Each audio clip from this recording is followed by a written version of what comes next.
India has the potential and opportunity to offer world-class trekking and hiking experience. We will develop ecologically sustainable mountain trails in Himachal Pradesh, Uttarakhand and Jammu Kashmir.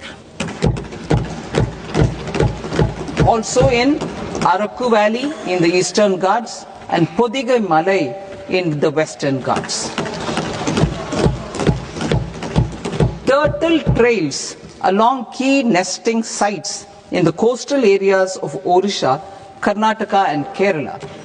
And 3 bird watching trails along the Pulikat Lake in Andhra Pradesh, Tamil Nadu. It's on the border.